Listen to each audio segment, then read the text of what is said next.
Good morning, dear students. Our next session that is regarding the industrial applications of hydrogen. You have to go through some of the applications, and also in your syllabus the other applications are not mentioned, but I am just going through the industrial application. Sometimes it might be asked for a short answer question. So as an application in your syllabus it is given as hydrogen as next generation fuel, and also this water gas. Both these are included in your syllabus for you, and I will just mention the other applications also. Okay, you have to go through in detail, or you have to read the textbook, okay, for these applications. The first one, that is this hydrogen. It is used for the hydrogenation of oils. Used for the hydrogenation of oils.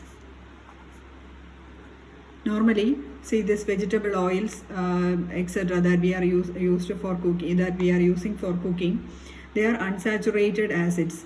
For example, oleic acid C17H33COOH. This is an unsaturated acid, oleic acid. So these acids or these oils, when hydrogenated, or when we are passing hydrogen through these oils, it will be converted to fats. Okay. And also normally this oil, it is heated to about 180 degrees Celsius in the presence of a catalyst, and here the catalyst used is nickel. The oil, it is heated to 180 degrees Celsius and in presence of a catalyst, nickel. Then hydrogen, it is passed through this oil, and also one more condition, with at a pressure of 5 atmosphere. So this oil to this oil hydrogens will be added. That means the double bonds present in these oils, across this double bonds hydrogen will be added. Okay, that means some unsaturation will be present. CH double bond CH will be present. So what happens? Hydrogen, while we are adding hydrogen to this double bond, what happens? This particular bond breaks, and this hydrogen means it is HH. So one of the hydrogen, this particular bond breaks, and one of the hydrogen will be moving to this particular carbon, and the second hydrogen will be moving to this CH. Okay, so that this double bond breaks, or the unsaturation will be breaking, and this double bonds will be broken, and therefore we will be having a saturated hydrocarbons, or we will be having fats. So these fats are saturated. That means the unsaturation, it is hydrogen is added across this unsaturation. Okay. So on cooling this particular, after hydrogenation, on cooling we will be getting this solid fat. After cooling, on cooling we will be having the solid fat. And also its texture can be improved by some mechanical treatment, and it is colored yellow.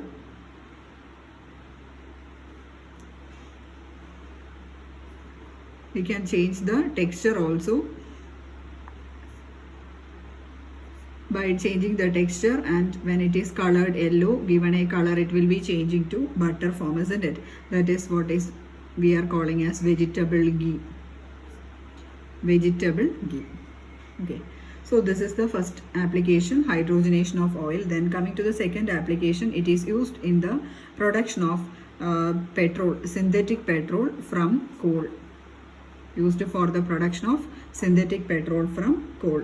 Here also this powdered coal, it is mixed with heavy oil, and then it is treated with hydrogen at a temperature of 500 degrees Celsius, then 250 atmospheric pressure, in the presence of a catalyst, stannous oxalate.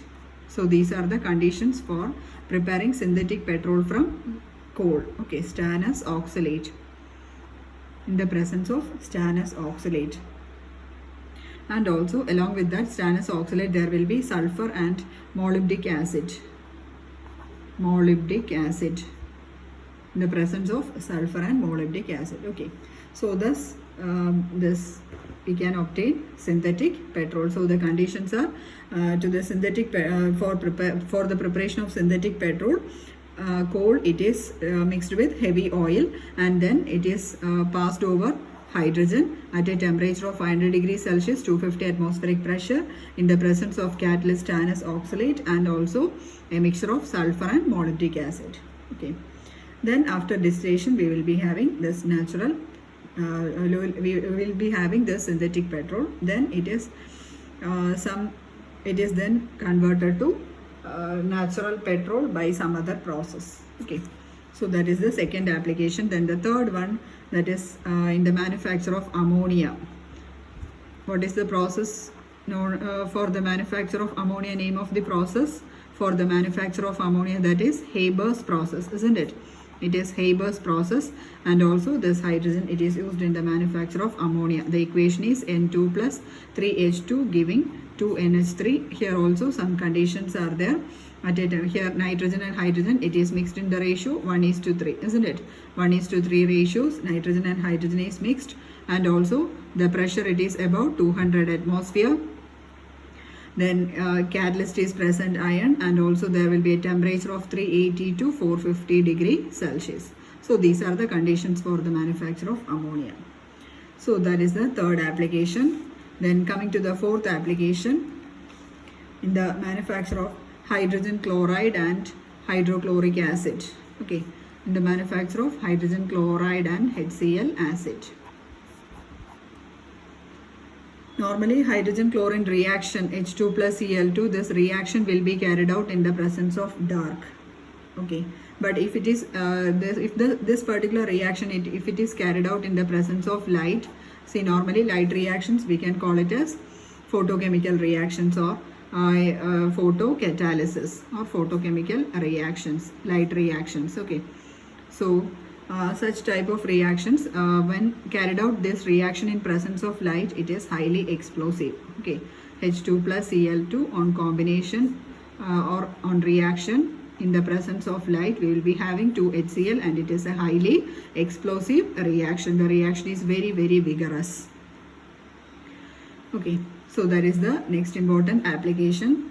Then the fifth one, the fifth application, that is in the production of oxyhydrogen flame. In the production of oxyhydrogen flame. And this oxyhydrogen flame, it is used for cutting and welding purposes. It is used for cutting and welding purposes.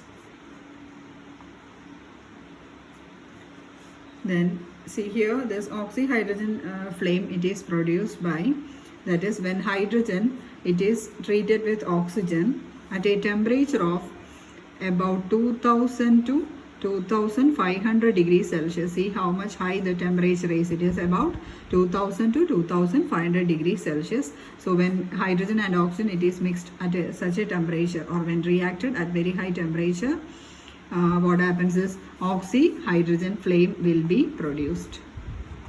And this flame, it is used for welding purposes. So, and also the apparatus in which this particular flame it is produced, it is called as the oxyhydrogen torch. The apparatus in which this oxyhydrogen flame is produced, it is called as the oxyhydrogen torch. Then the next is, next important use, it is used in the manufacture of organic chemicals. Hydrogen, it is used in the manufacture of organic chemicals. Normally it is used in the manufacture of water gas,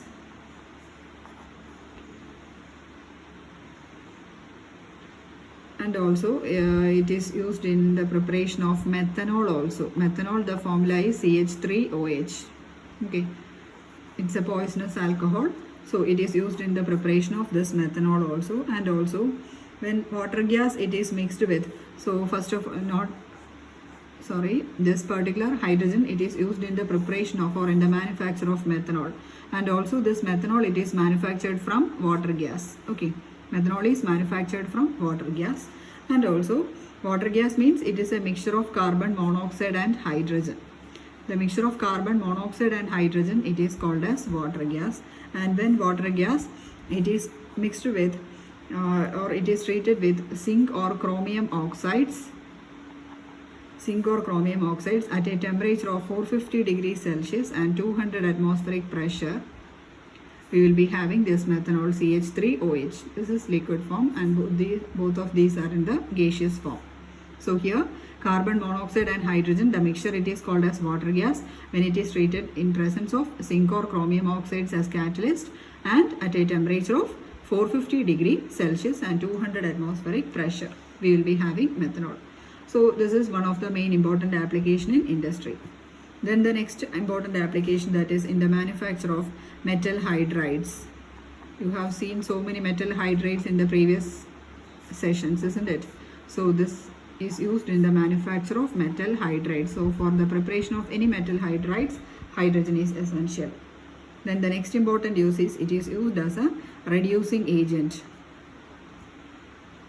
Used as a reducing agent. For example, molybdenum trioxide MoO3, in the presence of hydrogen, it will be reduced to molybdenum plus 3H2O. See here, this molybdenum oxide, it is reduced to molybdenum. Here reduction takes place, and here what happens at this step? Oxidation takes place, isn't it? Hydrogen, it is oxidized to water. Similarly, tungstenium oxide WO3, W is tungsten. Okay, so tungstenium oxide plus hydrogen giving W, that is tungsten plus 3 molecules of water. Here also reduction to tungsten takes place. So that is another important application, that is as a reducing agent. Then the next one, 9th one, in space research, hydrogen, it is used as a rocket fuel. Used as a rocket fuel. Okay. Then the important application given in your syllabus, that is hydrogen as a next generation fuel. It is very important. It is mentioned in your syllabus. Until this particular portions, it is not given in your syllabus, but you have to go through anyway.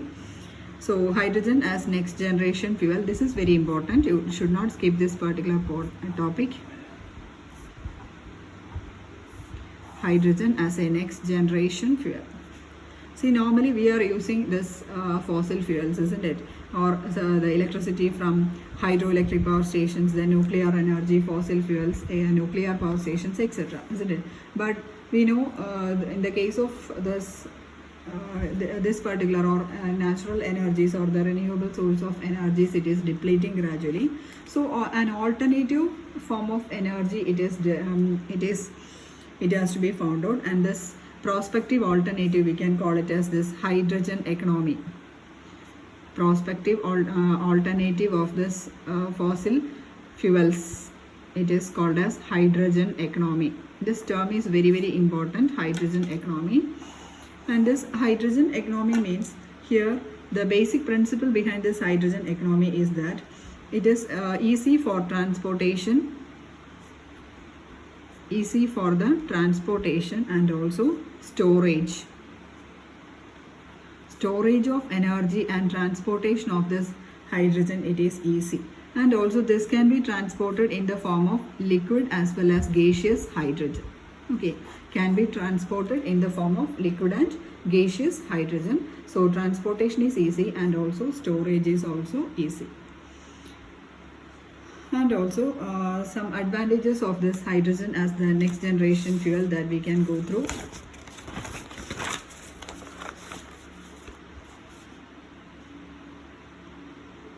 See, first one, that is hydrogen. The most important source of hydrogen, that is from water, isn't it?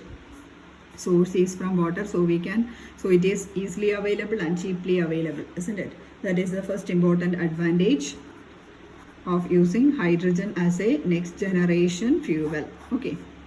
Then the second one, the second important use is that while combustion, during the combustion of hydrogen, only traces of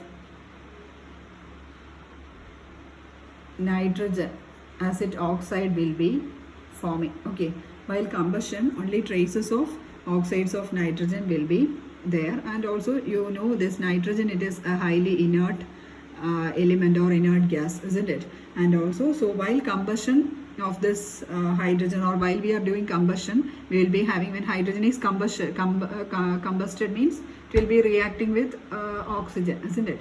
So the product will be water. So along with that, this some traces of nitrogen will be present, and hence it is inert. So we can say that while during this combustion, the pollution-free atmosphere will be there.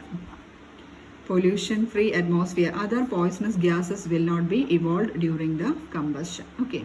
So a pollution-free atmosphere, that means it is eco-friendly, or it is a green method, isn't it? Then the next one, the time required for producing hydrogen, it is shorter. Within a short period of time we can prepare hydrogen. Then the fourth one, the enthalpy of combustion. Enthalpy of combustion per gram of hydrogen is high. Enthalpy of combustion per gram of hydrogen is high.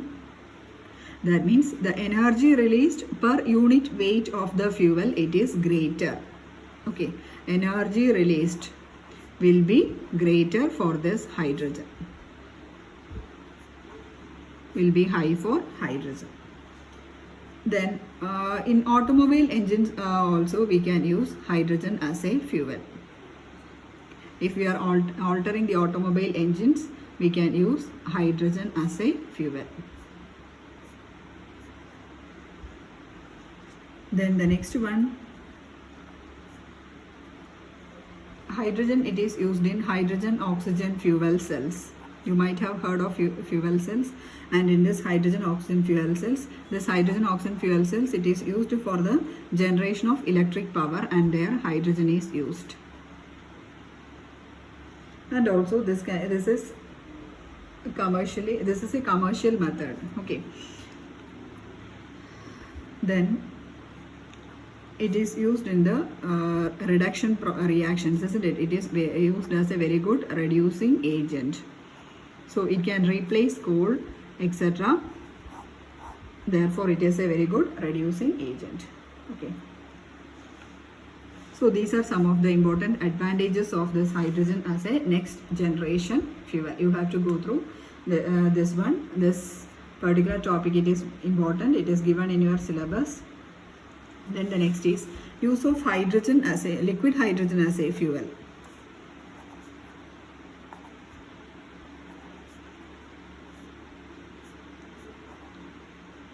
Use of liquid hydrogen as a fuel. See, liquid hydrogen, it is used as a rocket fuel. And the reaction going on is H2 plus half O2. Both of them are gases, giving H2O, again liquid. Then so liquid then delta H is equal to minus 286 kilojoules. So this is the use of liquid hydrogen as a fuel. Okay, so while combustion, water will be the product formed. This is the combustion reaction.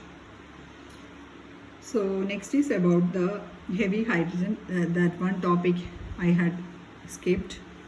Heavy hydrogen I had taken, but the methods of preparation I hadn't gone through. So you have to go through the, not heavy water, heavy hydrogen. You have to go through this methods of preparation of heavy hydrogen. It is represented as H21 or D21. So D21. You have to go through the methods of preparation also. Okay, so the first method of preparation. First method of preparation by from ordinary hydrogen. From ordinary hydrogen,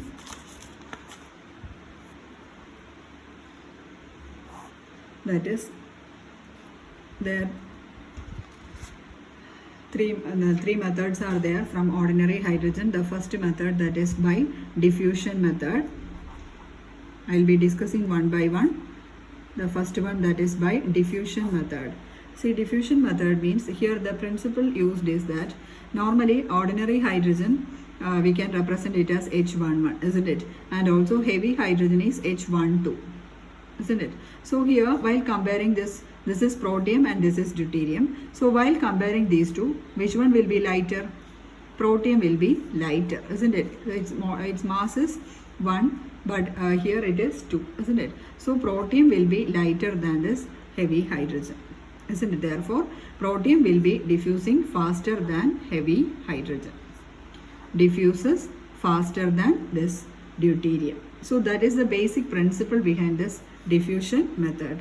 So while a mixture or while a gas mixture having both protium and deuterium is there, we can separate both these by means of diffusion method. That means this protium will diffuse faster, or which is more lighter, hence it diffuses more readily than deuterium. Okay, so that is the first method by diffusion process. And also this diffusion method, it is carried out under reduced pressure. Reduced pressure means we are lowering the pressure. So while we are lowering the pressure, what happens? This efficiency of separation will be much more. Okay, and also by reducing the pressure, we can have this pure deuterium. So the heavy hydrogen will be remaining, but the lighter protium will be diffusing faster. Okay, so that is the first method by diffusion method.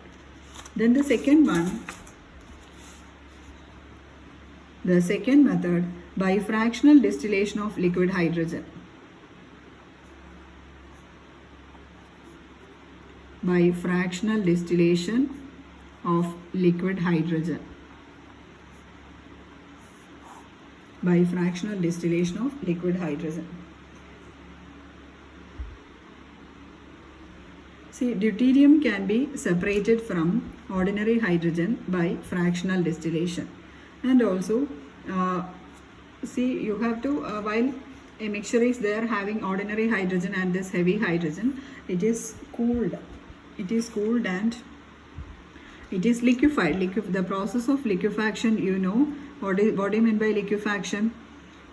Liquefaction means the process of cooling and compressing it. That means by lowering the pressure and by increasing the pressure and by lowering the temperature. Two steps are there: by decreasing the temperature and by increasing the pressure. That at a particular stage, what happens? That particular gas will be converted to liquid. That is what is called as liquefaction. See here, when a mixture of heavy hydrogen and ordinary hydrogen is there, we can separate it by fractional distillation. First of all, the gas is cooled and compressed. Therefore, the boiling point of heavy hydrogen, we have to compare the boiling points of heavy hydrogen and this protium and deuterium. Okay, boiling point of deuterium and boiling point of protium. So this boiling point of heavy hydrogen, it is minus 249.5 degrees Celsius, and that of protium, it is minus 252.8 degree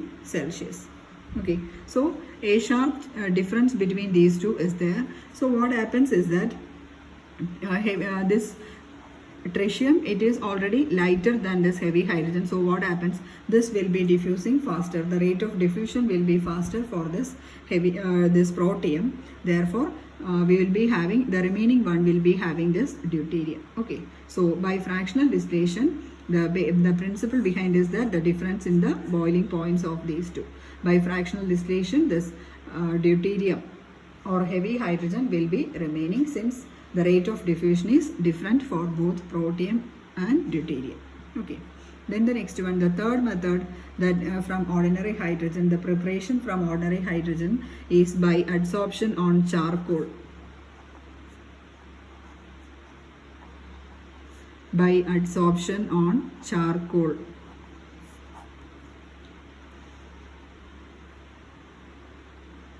See here also the difference in adsorption between protium and deuterium.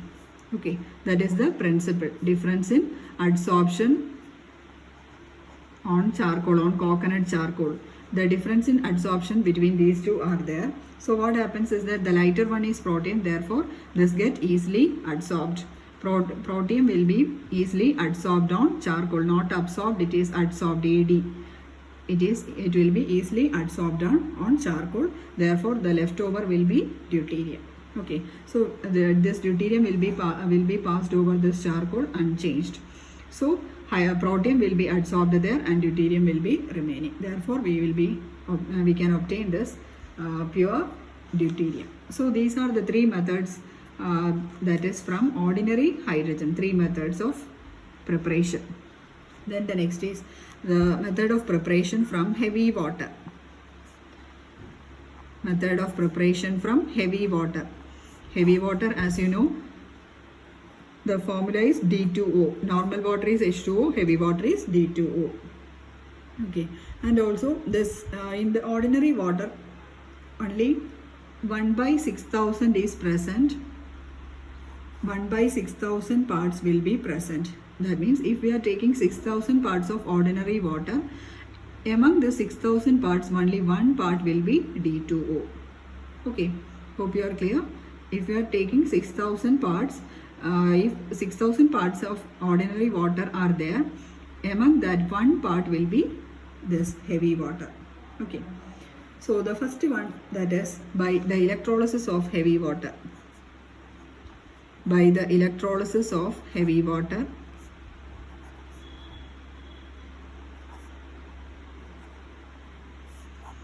by the electrolysis of heavy water. So this pure heavy water can be electrolyzed. Heavy water means it is D2O. So 2D2O, it is electrolyzed, and also this electrolysis will be carried out in the presence of deuterium sulfonic acid. Not sulfonic, it is 35% deuterium sulfuric acid. Instead of H2SO4, we are using D2SO4. This is deuterium sulfuric acid, 35%. And also this heavy water, it is acidified with 35% D2SO4, and this is this electrolysis, it is done in a specially designed glass apparatus. Okay, and also during electrolysis, a very low current of 5 ampere is passed over between the platinum electrodes. Platinum electrodes is also there, so a heavy current of a low current of 5 ampere is passed over this platinum electrode. Therefore, this D2O will be electrolyzed, and at the cathode this heavy hydrogen will be released, and at anode oxygen will be released. At anode oxygen will be released, and at the cathode heavy hydrogen will be released. Okay, so this is the process of electrolysis, and this electrolysis, it is conducted for about if we are doing it for 1 hour, about 2 liters of hydrogen will be obtained. Okay, so that is the first method of preparation from heavy water. Then the next is the second method, by the reaction of sodium on heavy water. By the reaction of sodium on heavy water. For example, heavy water, the formula is D2O plus sodium. What is the product? It will be 2NaOD. Instead of NaOH, we will be having NaOD. NaOD plus D2. Okay, this is NaOD plus D2.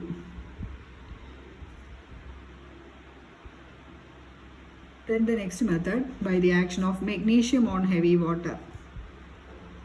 By the action of magnesium on heavy water.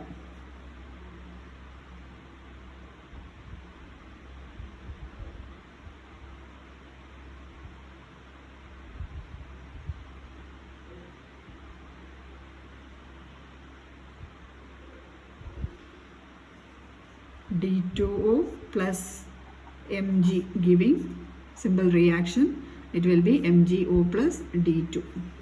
Here also this heavy hydrogen is obtained. Then the next one, the fourth reaction, by the decomposition of, or by the reaction of zinc on heavy water. By the reaction of zinc on heavy water. So zinc plus D2O giving ZnO plus D2. Okay, so these are some of the important reactions or the general methods of preparation from heavy water. Then the next is coming to the physical properties.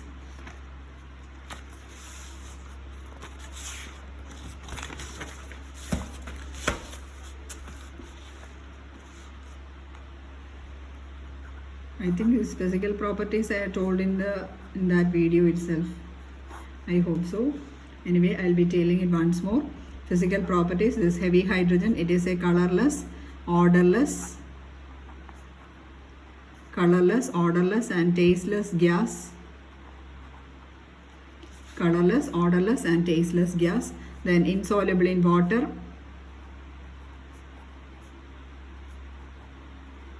Insoluble in water. Then bad conductor of heat and electricity. Bad conductor of heat and electricity.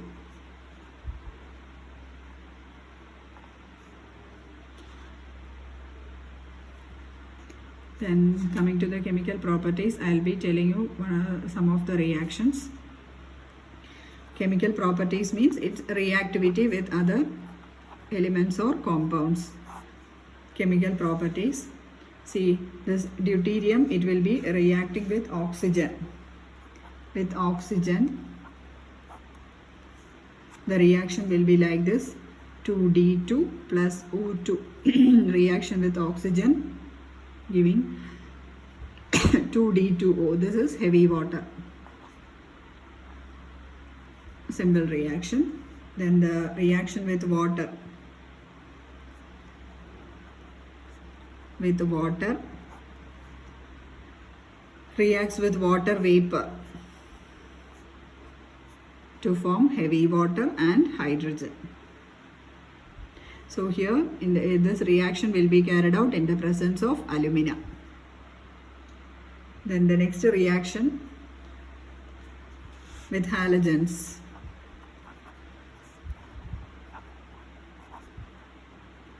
With halogens.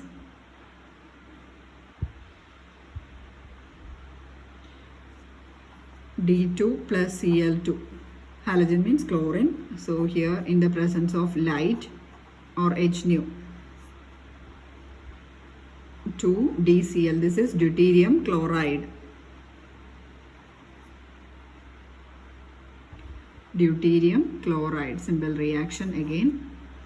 Then similarly other halogens also, D2 plus Br2 giving 2DBr, that is deuterium bromide.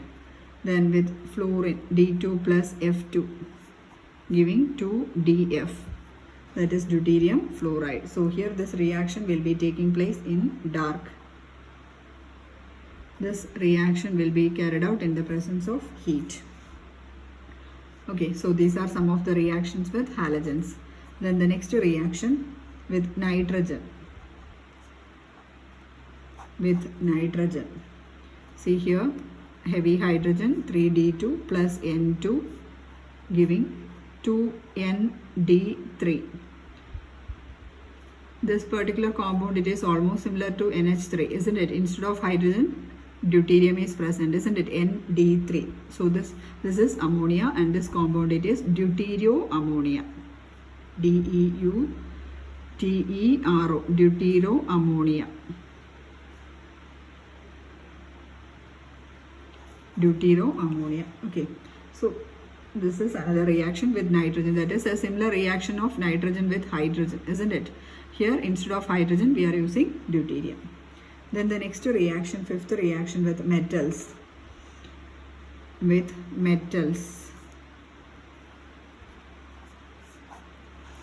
See, the reaction is 2Na plus D2. With sodium, it will be we will be having 2NaD. This is sodium deuteride. Sodium deuteride. Then the next reaction with unsaturated hydrocarbons.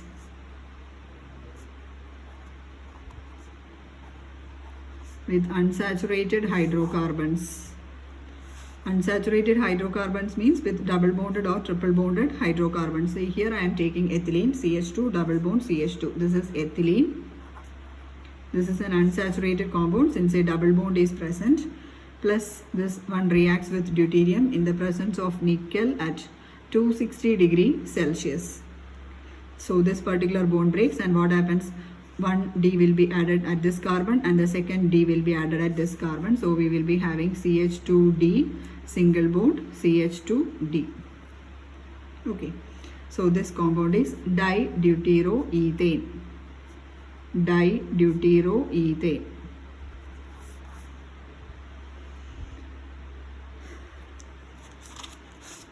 Then the next reaction, seventh reaction, exchange reactions. Exchange reactions. Exchange reaction. See here, see 2 molecules of ammonia plus 3D2. What happens is that these 3 hydrogen atoms will be replaced by this 3 deuterium atoms. Okay, so here exchange takes place, hydrogen and deuterium exchange. The 3 hydrogen atoms in this ammonia, it will be exchanged by 3 deuterium atoms. So the product will be 2ND3. 2ND3. Hydrogens will be replaced by deuterium plus 3H2. So this is deuteroammonia or heavy ammonia. We can call it as heavy ammonia otherwise. Heavy ammonia. Okay. Similarly, some other reactions are there. H2O plus D2 giving D2O plus H2. See here also, instead of hydrogen, deuterium is replaced, so that we will be having heavy water. Okay. Similarly, CH4 plus 2D2. CH4 plus 2D2 giving CD4 plus 2H2. Here also, instead of hydrogen, deuterium is used up. Okay, so these are some of the reactions. You have to read the textbook, that is in all these cases the uses of deuterium. Then coming to tritium also, I think I had taught you all these portions, isn't it? Tritium, etc. The reactions also that you have to go through. I am just taking only the skipped portions. Okay. Then coming to the next use of hydrogen, that is hydrogen as water gas. See here, water gas, already I told you, it is a mixture of carbon monoxide and hydrogen. And see here, water gas, it is prepared by when this carbon means it is in the form of coke. Okay, coke. And when this carbon, it is white hot, and to this steam is passed over this hot coke. Okay, steam means it is water itself in the form of vapor. Okay, so when steam is passed over this white hot coke, and what happens is that we will be having a mixture of carbon monoxide and hydrogen. So this is the water gas. This is water gas. And also you have to remember while studying water gas, what is a producer gas also. Okay, so this is water gas, carbon monoxide plus hydrogen, and this is this reaction, it is an endothermic reaction. So this delta H is equal to 1215 kilojoules. This is an endothermic reaction. Okay. Then the next is uses of water gas. See, water gas, it is used as a fuel gas. Then used in the manufacture of methanol, that we have seen already, used in the manufacture of methanol, CH3OH, isn't it? I had already gone through that particular reaction. So I'll be writing the reaction once again. Carbon monoxide plus 2H2 giving CH3OH, and also here a catalyst is used. It can be zinc or chromium oxides. Oxides of zinc or chromium at a temperature of 450 degrees Celsius, then 200 atmospheric pressure. So that we will be having methanol. So this particular, for the manufacture of this particular organic compound methanol, this water gas is used. Then another important use is that it is used for lighting purposes. Used for lighting purposes. Then it is used for making carbureted water gas. Carbureted water gas. See, carbureted water gas means this carbureted water gas, it is prepared by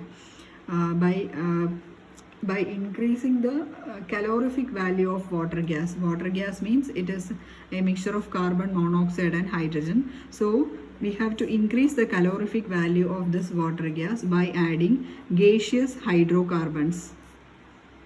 By adding gaseous hydrocarbons to it. Okay. So this process of adding gaseous hydrocarbons to water gas in order to increase the calorific value. In order to increase the calorific value, that process is called as carbureting. The process is called as carbureting. Okay. Carbureting. Okay. So the calorific value of water gas is increased by adding gaseous hydrocarbons. Gaseous hydrocarbons, it is obtained by the cracking of petroleum oils, and by adding gaseous hydrocarbons to this water gas, the calorific value of water gas can be increased, and the process, it is called as carbureting. Okay, so this another important application of water gas is that for carbureting purposes. And also here for carbureted gas means it will be having hydrogen in percentage, it will be having 30 to 40% hydrogen. Then saturated hydrocarbons will be in the ratio 15 to 20%. Then unsaturated hydrocarbons will be in a percentage of 10 to 15 and 5. Then carbon monoxide will be in the ratio, in the percentage 20 to 28%. Then nitrogen will be about 2.5 to 5%. Carbon dioxide will be about 0.2%. So this is the ratio or the percentage of gases present in this carbureted hydrocarbons, carbureted water gas. Okay. And also this carbureted water gas, it is used for heating and illumination purposes. Heating and illumination purposes.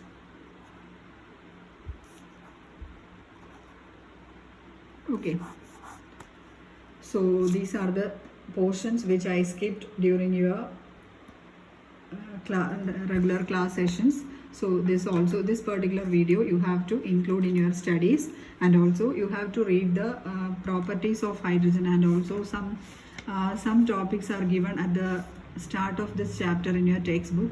Actually it is not given in your syllabus, so I am not taking. That is resemblance with alkali metals and resemblance with halogens, that you have to read that topic also. If sometimes there is a chance for asking, since it is there in the textbook, but you have to follow the syllabus as well. Either you have to prepare it as an assignment, or you have to read that portions also. But it is not included in your syllabus, that is why I am not taking, but you have to read that portions also. Okay, so the syllabus is completed. Your S1 syllabus is completed by this video. Okay, now it is your time to study and prepare well for your examinations. Thank you and have a nice day.